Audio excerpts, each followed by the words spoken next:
Indiana used one of the sport's biggest stages, Big Noon Kickoff, to announce itself, but not as a Cinderella. You can keep the glass slippers in the closet, and not necessarily as a team that is kind of sort of having a good year. They're 7-0, man.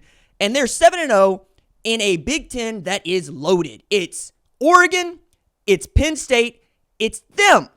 Those are the three undefeated teams in the big-time college football conference that is the Big Ten. You save your feel-good stories for the chicken soup for the soul or somebody that needs them like Nebraska, because this was an ass-whooping, and I didn't expect it to go like this. I thought this was going to be a one-score game. I thought this was going to go back and forth. But what we saw from Indiana was a complete game of football, both offensively and defensively. We knew the offense was good. I've been talking about that this week. 500-plus yards offense per game, 47.5 points per game. But they had not played a team with a winning record, and they got 6-0, right? No shade there. You can't change that the other teams you played are bad. But this Nebraska team is good. 5-1, looking to get bowl eligible for the first time since 2016. And also looking to put away a couple of demons, right? One would be bowl eligibility. The other would be beating a top 25 team.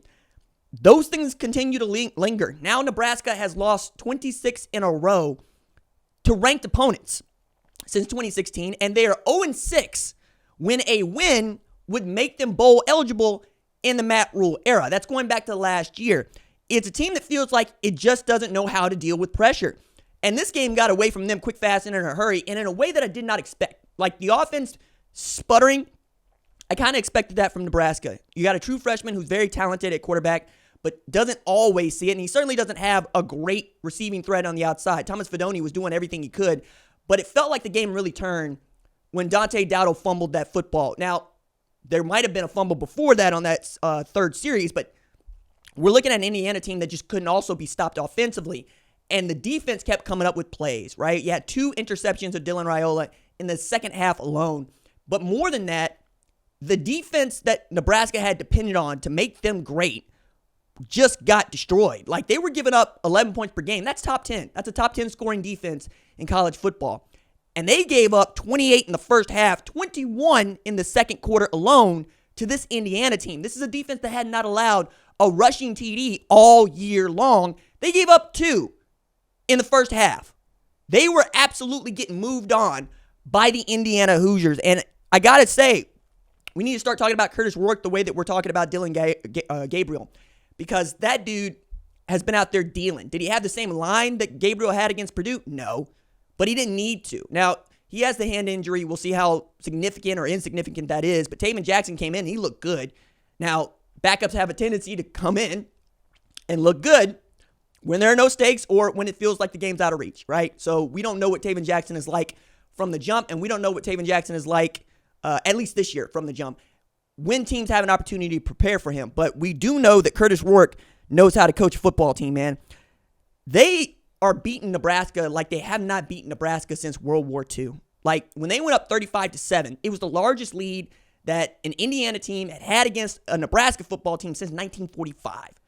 And you've heard now forever that Indiana's off to its best start since 1967. And they get to 7-0, right?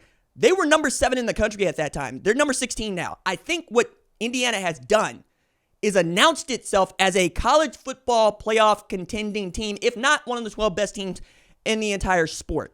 This was demonstrative. Now, you take a look at what they got left on the schedule, and I got to start to wonder, could they be 11-1? Like, I'm not ready to say that this team is going to beat Ohio State because I have such respect for Ohio State, but I'm not going to say it's not out of the realm of possibility. They've shown that they can play with anybody that you put on the field against them, and Elijah Surratt continues to be the same guy that he was at St. Francis, guy he was at James Madison, the guy he is at Indiana. I'm excited about what this Indiana team might be able to do the rest of the way, because as I'm looking up, just what their schedule looks like the rest of the way, they got Washington in Bloomington. That's a winnable game. Michigan State, they're in East Lansing. That's a winnable game. They get Michigan, which would be another tremendous blue blood brand name win for Indiana.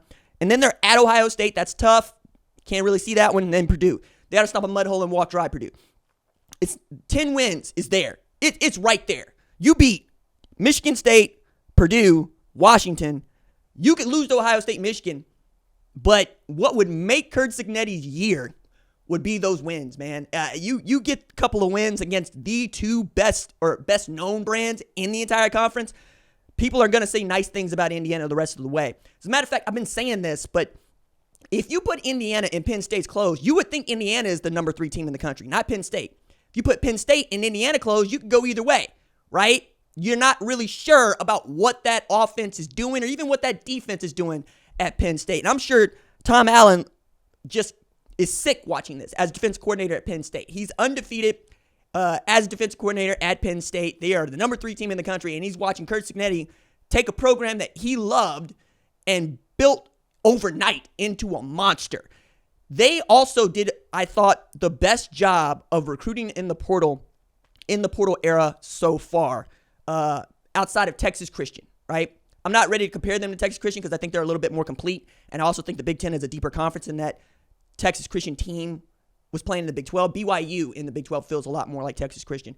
But what Curt Cignetti prioritized was not the potential of how good you could be, but what you'd already produced. How have you already shown me through one way or another that you can go get yards, you can go get tackles, you can go get touchdowns, you can go get stops? And he went and got those guys. So a lot of these guys are dudes that are known elsewhere, like Curtis Rourke is known in Ohio, but at this level, people are still figuring out who they are. And I got to credit a guy that really made his name as the recruiting coordinator at Alabama for Nick Saban in 2007 when he was recruiting guys like Julio Jones, Mark Ingram, Marcel Darius. He's really good at acquiring talent, but he's also been very good at giving that talent the opportunity to go win football games and win them dramatically. This, again, is yet another outstanding performance by an Indiana team that we just did not see coming. And I love that we get to talk about them, not like we would, say, BYU in 2020 or even Coastal Carolina when Jamie Chadwell was there, but as a for real contender for the tournament.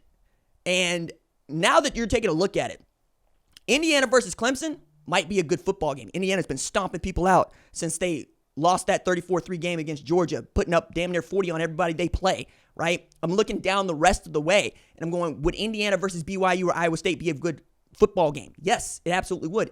Indiana versus Boise State would be fun. I don't know if it'd be good. There's lots here. Now we have an Indiana team I think we can believe in. The way that we kind of sort of have a BYU team that we can believe in. And now we're getting to the nitty-gritty parts of who's going to be who they're going to be, meaning your record. And Indiana at 7-0 would have to have one monumental collapse for us to no longer believe that they are capable of making the college football playoff. But right now, they're not just thinking about the college football playoff. They're thinking about winning the Big Ten championship. And you know what? At this point, I can't fault them. Meanwhile, Nebraska, Matt Rule comes out, tells Jenny Taft, hey, man, we got to figure out who we are. Like, there's not a whole lot of good that was going on here. They couldn't run the football. Dylan Raiola was not always on the same page with his wide receivers, and the defense didn't know if they were coming or going against whatever Curtis Rourke saw. He was great with the token motion, right? The motion that you're just going to have to move people on the play action with the true RPO and with the jet sweeps. Anything, or jet motion, anything that you want to throw in front of him, he saw it right away. That's called absolutely knowing what you're looking at. That's Dylan Gabriel's superpower too. Awareness is what we would say that is in EA Sports College Football 25. He's always going to know what you're in post-snap. And if he knows what you're in post-snap, he's going to pick you apart. So you got to get home, but you can't because he's got the ball getting out of his hands or he's making the best decision with it. I thought the touchdown that he had to Miles Price was a great example of this. They ran an RPO, he sprinted out, and he found Miles on the wide receiver screen, and Miles took it the rest of the way. Shout out to the former Texas Tech wide receiver as well. I think Nebraska's going to have to go back and really throw this one in the trash can. Like, you don't look at the film, don't go over it, just move on to the next game and see what you can do. And the next game, though, is Ohio State. Yeah, it might start to get real bleak and real rough for Nebraska.